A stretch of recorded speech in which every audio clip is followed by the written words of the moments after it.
La historia comienza con una persona gritando muy enfadada, ordenándole a otra que se calle, y este enorme grito hace que las aves que estaban alrededor del palacio salgan volando del miedo, y sí, lo sé, comenzamos bastante agresivos este manga, pero ¿qué se le puede hacer, chicos? Luego, adentro del palacio, podemos observar una taza de té rota en el suelo, con el té completamente derramado, como si fuera sangre. ¿Acaso nos estarán queriendo decir algo? Porque ya sabemos que el té color sangre derramado en el suelo no puede significar nada bueno. Entonces pasamos a ver a un tipo sumamente musculoso acorralar a una señorita contra la pared, mientras que la mujer se notaba nerviosa, y podemos darnos cuenta de eso al ver lo sudada que estaba, y cómo intentaba explicarle que esto no era un campo de batalla para que estuviera tan agresivo. Sin embargo, estas palabras, en lugar de calmar al tipo, parece que lo hicieron enojar aún más, porque viendo la rabia que se proyectaba en sus ojos, podemos asumir que no estaba pensando en jardines con rosas exactamente. La prota proyecta sus pensamientos, y nos deja saber que, para ella, todos los días en esta casa eran una especie de guerra con este perro loco que tenía enfrente, y esto tiene todo el sentido del mundo, ya que el tipo en realidad sí actuaba como un animal. Sin embargo, después de hacer todo ese desastre y poner todas las miradas de mala muerte que pudo, el sujeto termina comportándose como perrito arrepentido y procede a bajar la mirada y darle un abrazo a la prota. Se parece a mi perrito cuando lo regaño y después quiere que lo perdone. La prota, teniendo al perro rabioso encima de ella, se sorprendía un poco de que hoy este se detuvo sin hacer un escándalo aún mayor, lo que nos da a entender que este pibe verdaderamente es un desastre. Entonces la prota lo felicita porque ha conseguido calmarse 10 segundos más rápido que la última vez, y luego le pidió que se alejara un poco, y claro, con una bestia como él encima de ella, era imposible moverse. El sujeto no hace caso a la primera, así que la prota se pone más seria y le ordena que se quite y lo empuja con sus manos, lo que hace que el tipo ponga cara de perrito triste, y esto conmueve un poco a la prota, pero a su vez le molestaba que él nunca dijera realmente lo que quiere. Por lo tanto, la prota le preguntó qué era lo que le sucedía, y el tipo tomó sus manos, la acercó hacia él y le pidió que se quedara a su lado. ¡Ay, qué romántico nos salió el perro salvaje!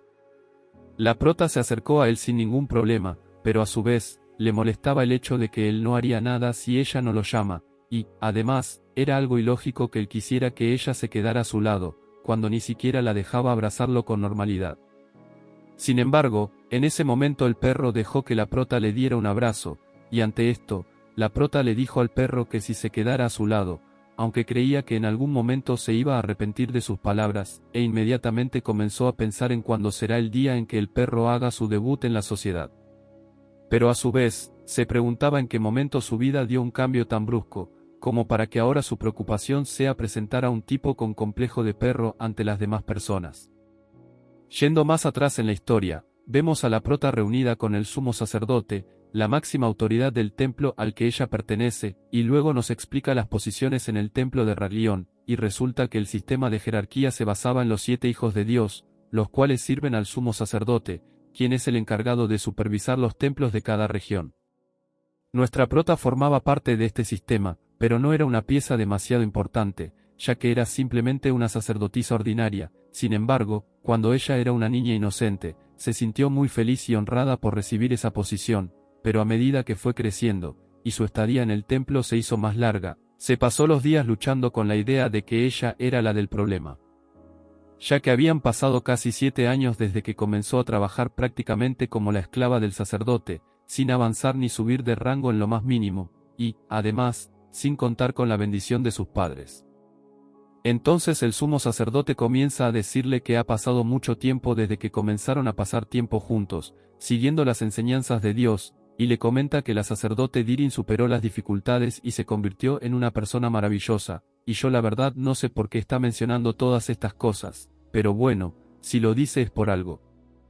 Mientras tanto, la prota estaba bastante frustrada, ya que sabía que el sacerdote seguramente le iba a encargar un trabajo horrible, y la iba a intentar convencer de que era algo genial, y le iba a pedir que lo aceptara, como si ese trabajo fuera un honor, y bueno, esa sensación se sentía como sacarse un billete falso de la lotería. Todo esto le bajaba mucho el ánimo a la prota, ya que sabía que le iban a otorgar un trabajo que no le iba a gustar para nada, y sin importar su historial, en el que solo conseguía trabajos difíciles, estaba consciente de que por más que obtuviera buenos resultados, nada era suficiente para que la ascendieran.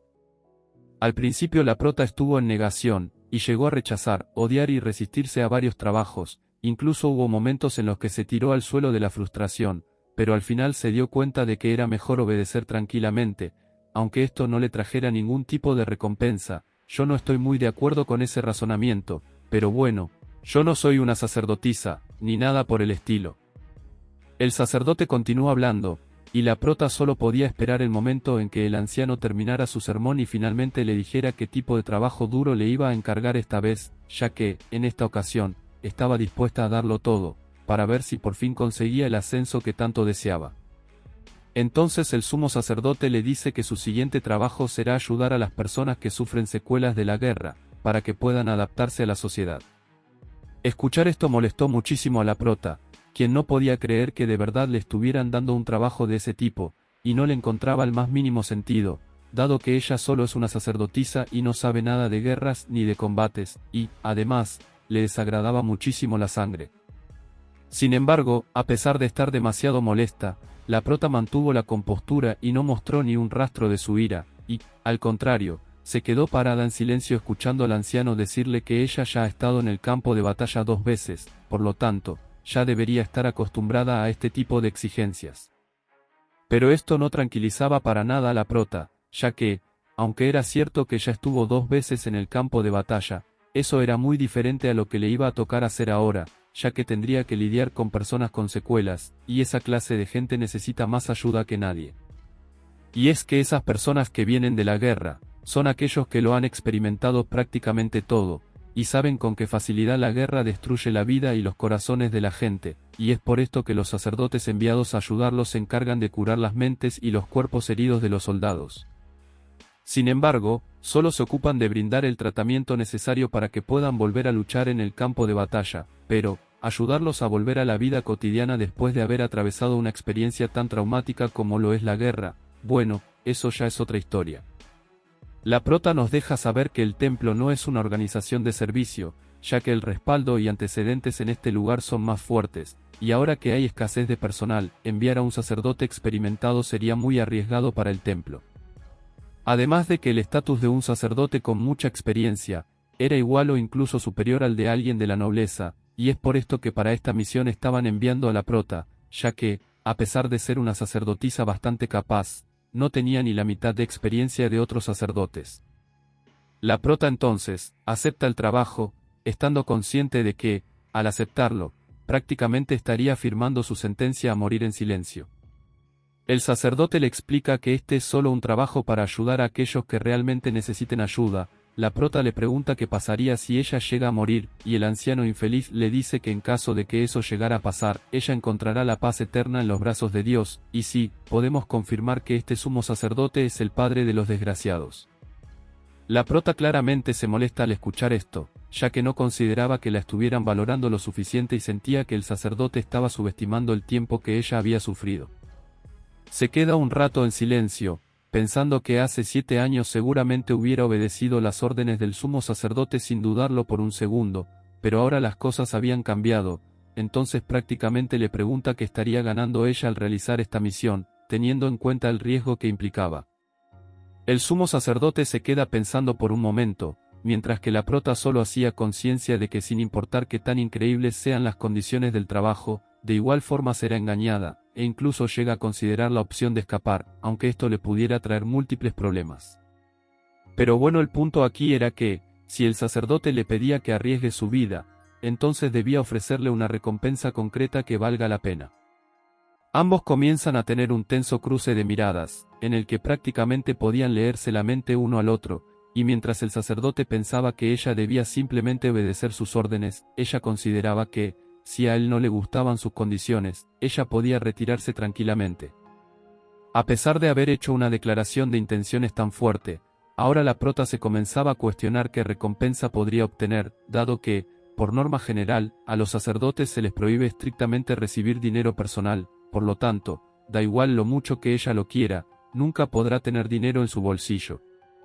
No obstante, esto no le preocupaba mucho, ya que, al haber crecido en el templo, ya pensaba que era algo normal no tener dinero, vamos, igual que en Latinoamérica, la prota toda su vida estuvo agradecida por haber tenido una cama y no tener que preocuparse por la comida, por lo tanto, sus ambiciones no eran demasiado grandes.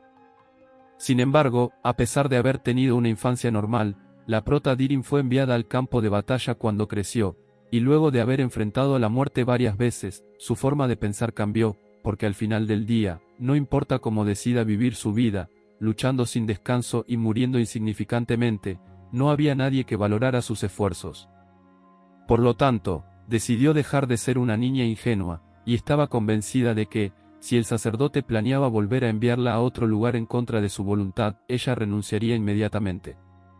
Entonces el sacerdote comenzó a comerle el oído con halagos, diciéndole que estaba consciente de lo competente que ella era, y se lamentaba mucho de que el templo no la haya reconocido hasta ahora, para terminar, diciéndole que, si completa su trabajo sin problemas, se encargará de que tanto el templo como los demás sacerdotes la reconozcan por todo su esfuerzo y dedicación.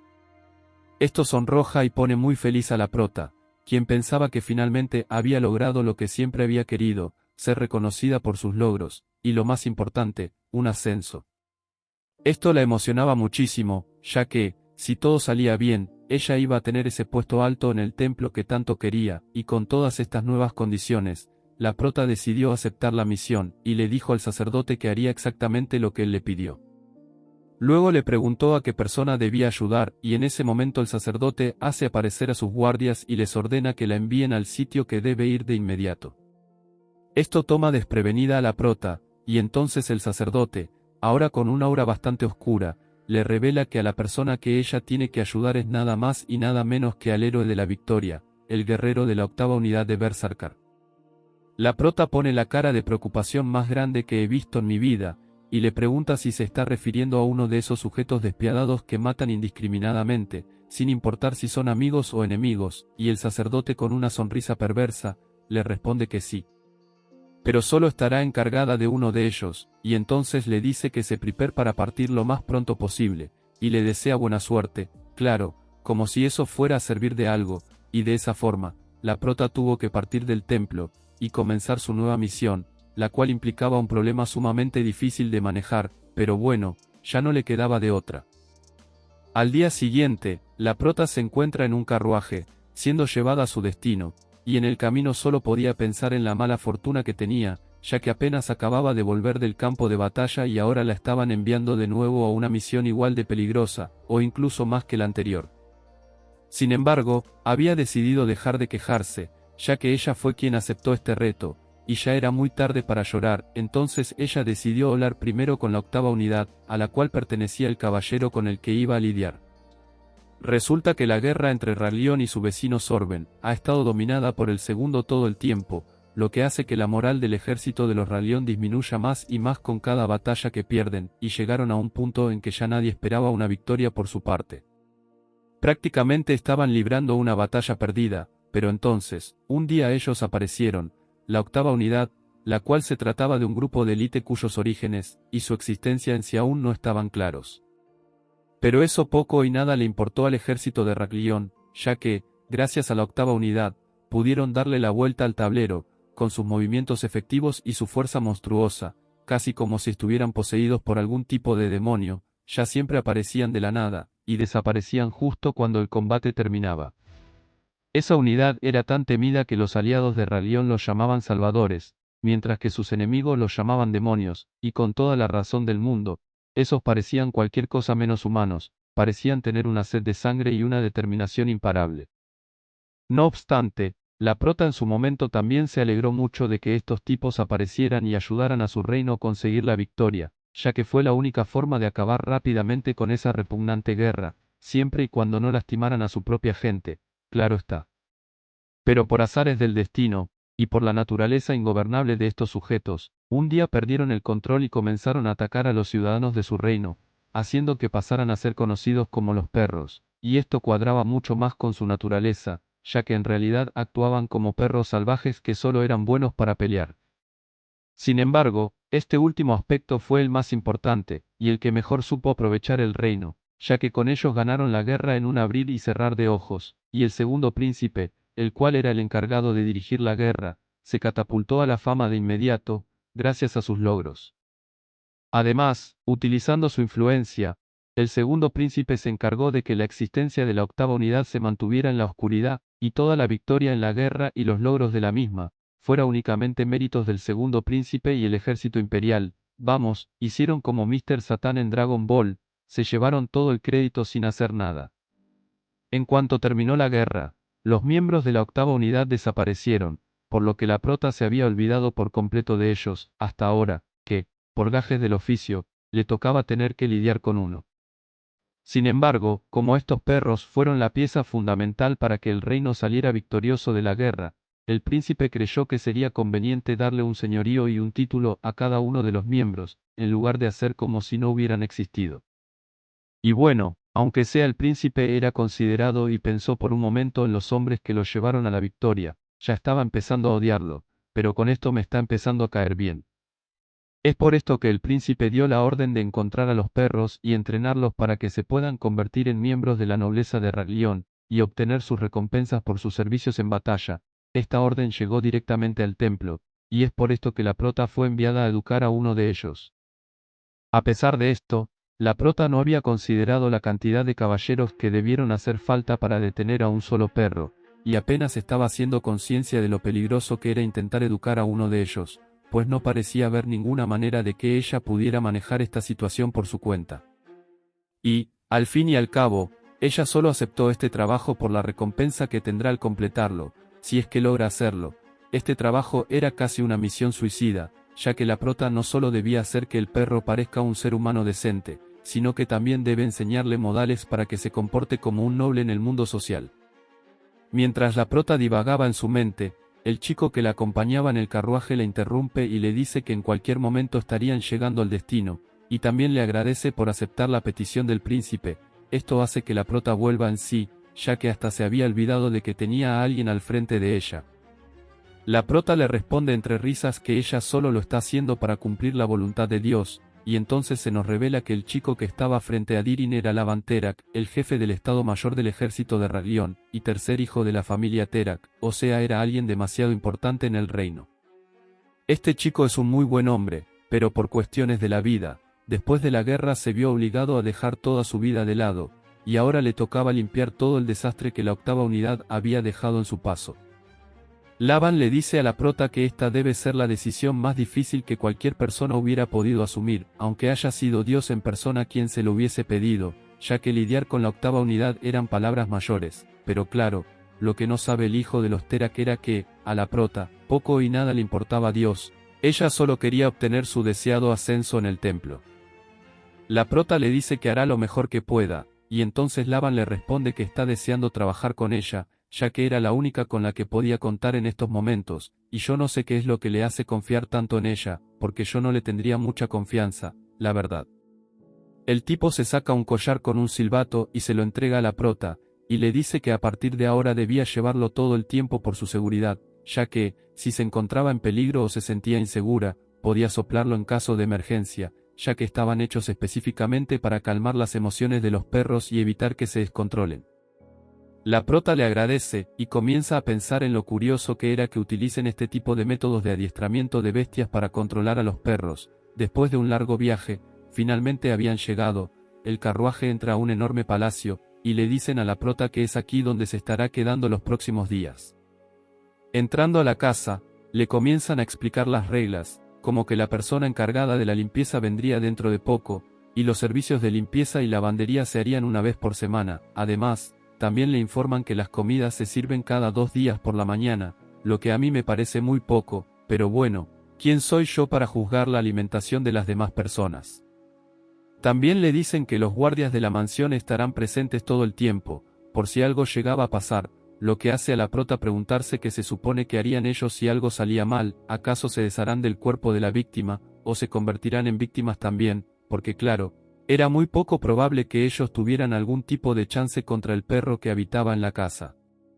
Después de explicarle todo esto, Laban se despide de la prota, y procede a largarse del lugar, dejando a Dirin bajo el cuidado de los trabajadores de la mansión. Los guardias entonces comienzan a preguntarle qué necesita, e intentan hacer que la prota se sienta cómoda, pero ésta sigue sin poder creer el lío en el que se había metido.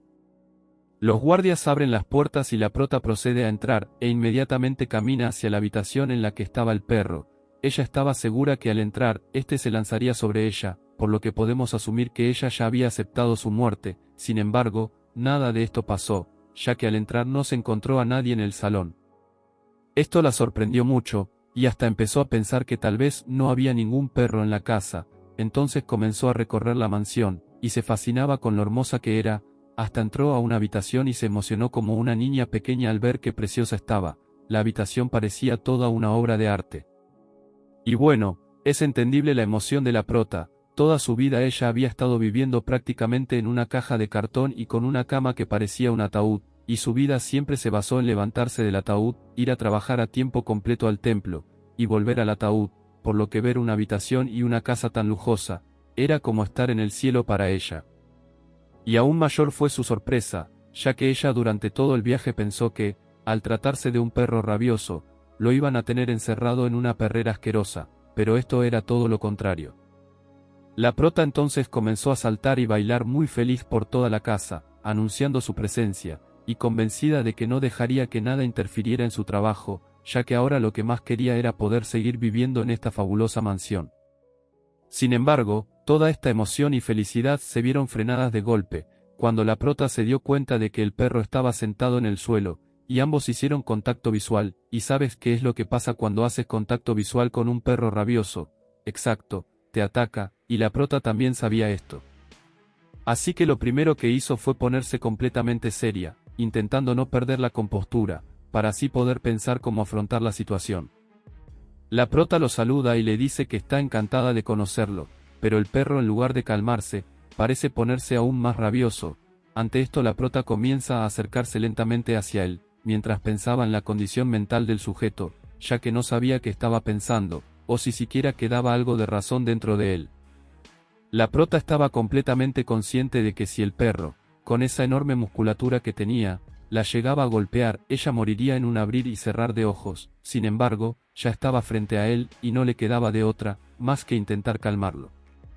A medida que la prota se acercaba, el perro parecía comenzar a calmarse, ya que su rugido iba cesando poco a poco. La prota comenzó a pensar en un plan para hacer que ambos pudieran entablar una conversación, y por cuánto tiempo sería capaz de mantenerla, pero en el momento en que abrió la boca para presentarse, el perro se lanzó directo hacia ella. En ese instante, Dirin se dio cuenta de lo ilusa que había sido al pensar que podría entablar una conversación como las personas normales con él, pero al final del día, no se arrepentía de haber creído eso, ya que, aunque pueda ser muy difícil, ya que él es un perro rabioso, debajo de toda esa agresividad y sed de sangre, también había una persona, un ser humano. La prota, sintiéndose amenazada por el ataque del perro, decidió soplar el silbato, y esto liberó una enorme carga eléctrica en el cuello del tipo, haciendo que se desmayara. La prota al ver lo que había hecho, se arrodilló para intentar despertar al perro, pero rápidamente se levantó, ya que se dio cuenta de lo estúpido que era intentar ayudar a alguien que hace apenas unos segundos había intentado matarla. Sin embargo, la culpa la empezó a consumir, y se acercó lentamente a él para asegurarse de que no hubiese muerto, y se encontraba muy nerviosa ahora, ya que el perro no parecía estar fingiendo estar muerto, todo lo contrario, sí parecía que de verdad había perdido la vida. La prota comenzó a tocarlo en el suelo, y al mismo tiempo, una parte de ella deseaba que el perro en realidad sí hubiera muerto, ya que, de ser así, podría dejar este trabajo rápidamente, aunque eso signifique que haya matado a alguien. En ese momento, la prota observa el cuello del perro, y se da cuenta de que tiene marcas de estrangulamiento, lo cual era bastante raro, dado que antes no las tenía. Entonces comenzó a pensar cómo pudieron aparecer esas marcas en su piel, y llegó a la conclusión de que había sido por el silbato. Aunque le costaba mucho trabajo creer que de verdad con un simple silbato haya sido capaz de acabar con la vida de un guerrero tan fuerte como lo era el perro, al ver lo peligroso y letal que era el silbato, la prota decidió guardarlo, y no usarlo tan a menudo. En ese momento, el perro comenzó a volver a la normalidad, y esto alegró a la prota, ya que se libraba del pecado de haber matado a alguien. La prota intenta levantarlo para ponerlo en una postura más cómoda, pero debido a lo pesado que era el perro, no pudo ni siquiera elevarlo un poco del suelo, por lo que optó por buscar una almohada y colocarla debajo de la cabeza del perro. Lo cual fue la idea más inteligente que pudo tener, o sea, imagina por un segundo que la prota hubiera podido levantarlo. Si eso pasaba y el perro se despertaba, yo dudo mucho que Dirin hubiera sobrevivido, pero bueno, esa es solo mi suposición. Tras esto, la prota se comenzó a preguntar como por 10ª vez, en qué lío se había metido, ya que hasta tenía que involucrar un gran esfuerzo físico, cosa que ella no tenía prevista, y, además, ahora el perro se encontraba roncando como si nada, lo que hizo que la prota considerara tomarse un descanso. Sin embargo, en un momento se dio cuenta de una herida que tenía el perro en el pecho, y algo molesta, decidió involucrarse y revisar la herida, entonces se subió encima del perro, le desabotonó la camisa, y quedó impactada al ver el impresionante físico que tenía el sujeto. Entonces la prota se empezó a preguntar cómo debería llamarlo, ya que según ella tenía entendido, él no tenía nombre. Y por alguna razón, los primeros nombres que se le vinieron a la mente a la prota fueron arma homicida, y tabla para lavar, y bueno, este último es bastante entendible, teniendo en cuenta el increíble abdomen que tenía. La prota, al ver que el perro tenía el cuerpo lleno de cicatrices, colocó sus manos en su pecho, y utilizó su magia divina para comenzar a sanarlo. Esta era una habilidad que se basaba en la capacidad del paciente para curarse, así que podemos asumir que el perro se va a curar bastante rápido. Mientras la prota lo estaba curando, al mismo tiempo se decía a sí misma que siempre supo, desde que era una niña, que tenía poderes extraordinarios, y un día le iban a ser muy útiles. Sin embargo, siempre supo que, al ser tan joven, y no tener ningún tipo de respaldo, si llegaba a mostrar sus habilidades especiales, las demás personas se iban a aprovechar de ella. Dejando todo esto de lado, ahora podemos ver a la prota sanando al perro, y consigue curar sus heridas en cuestión de segundos, lo que a un sacerdote común le tomaría al menos medio día hacer. Después de haber dejado el cuerpo del perro completamente limpio de heridas, la prota se fascina, ya que ahora el perro tenía un cuerpo hermoso, y ella parecía estar disfrutando del mismo, porque, aunque ya había terminado, ella aún seguía su vida encima de él. Después de terminar el trabajo, la prota se nota a sí misma bastante cansada, por lo que tenía que consumir algo con azúcar para recuperar la energía, y al estar en un palacio, ella tenía la esperanza de poder comer una comida muy lujosa.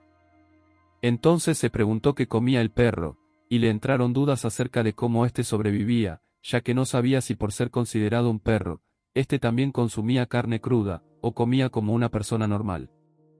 Sin embargo, de repente el perro abre los ojos, y al ver a la prota encima de él, rápidamente se levanta y le mete un cabezazo a la prota, que la hace volar unos metros. La prota se levanta con un enorme golpe en la nariz, y le intenta explicar al perro que no estaba haciendo nada raro, solo le quitó la camisa para tratar sus heridas. Sin embargo, el perro se veía bastante avergonzado, e intentaba taparse el cuerpo tanto como podía. Ver esto alegraba un poco a la prota, pues significaba que su sentido de la razón había vuelto, al punto de que ya era capaz de sentirse avergonzado. Sin embargo, la prota aún tenía ganas de llorar y no sabía por qué, pero yo sí creo saber el por qué, y tal vez esto tenga algo que ver con el golpe que se había llevado en la nariz. No lo sé, digo yo. La prota entonces le dice que aún no ha terminado el tratamiento, por lo que debe quedarse quieto y dejarla hacer su trabajo, y le asegura que no le hará nada malo. Luego procede a utilizar su poder, y el perro, al ver que una luz brillante lo estaba curando, decidió bajar la guardia, y dejar que la prota lo curase. Al ver que el perro se había calmado, la prota se dio cuenta de que tal vez, este había actuado de forma agresiva al principio porque estaba emocionado, ya que aparentemente los miembros de la 8ª unidad tienen mejores sentidos que las bestias, así que seguramente al ver que los pasos de la prota fueron muy apresurados, él se alteró por puro instinto. La prota procedió a preguntarle si se sentía más cómodo, y el perro le respondió que sí, y esto puso aún más feliz a la prota, ya que finalmente parecía que había podido hacer que este sujeto se volviera un perro dócil. Acto seguido la prota le preguntó cuál era su nombre, y en ese momento el perro nos hace saber que se llama Caret. Pero yo voy a seguir diciéndole perro, suena más cool. La prota le dice que su nombre es muy bonito, y le pregunta quién se lo dio, a lo que el perro le responde que no tiene ni idea, y esto descoloca por completo a la prota, ya que si él no sabía quién le puso el nombre, era porque nunca conoció a sus padres, o en el peor de los casos, ni siquiera tiene padres. Entonces la prota decidió cambiar el tema de conversación, y le preguntó si solía emocionarse muy seguido, y esto le dejó una cara de pendejo espectacular al perro, y la prota comprendió que quizás él no había entendido la pregunta, por lo que empezó a pensar en formas de estirar la conversación lo máximo posible. para asegurarse de que el perro no volviera a perder el control y se convirtiera en un problema de nuevo. Sin embargo, no se le ocurrió nada para continuar la conversación, así que en su lugar le comentó que tenía mucha hambre, y le preguntó qué podía comer, y si él quería comer junto a ella, a lo que el perro aceptó de inmediato, y la prota se dio cuenta de algo. Y es que el perro solo podía comunicarse utilizando el sí y el no, ya que el resto de palabras se le dificultaban mucho, pero con esas dos básicas, era suficiente para tener los primeros acercamientos. La prota entonces le dice que irá a pedir que les traigan la comida, y mientras tanto, él tendrá que esperar en el sillón, y el perro sorpresivamente obedece a la prota y se va a esperar al sillón, y por alguna razón, le salen orejas de perro y una cola. Vaya, al parecer lo de perro no era simplemente un apodo. Al ver que el sujeto la había obedecido, la prota pone una sonrisa en su rostro, ya que consideraba una pequeña victoria el haber hecho que una bestia letal se convirtiera en un cachorro obediente, capaz de escuchar y hacer lo que ella le pida. Tras esto la prota salió de la habitación, con la noción de que había comenzado con el pie derecho su habitación, y con la sensación de que, si mantenía bajo control al perro y no lo estimulaba de más, no había riesgo de que éste la volviera a atacar. Y bueno chicos, si quieren saber cómo continúa la historia, qué va a pasar con la prota Dirin, podrá domesticar al perro y convertirlo en un ser humano educado, digno de codearse entre la nobleza, y mucho más, ayúdenme a que este vídeo llegue a 8000 likes y 300 comentarios, que, al suceder, les prometo que traeré la quinta parte de este resumen. Ya saben qué hacer, los quiero mucho, no hagan spam, y Dios los bendiga.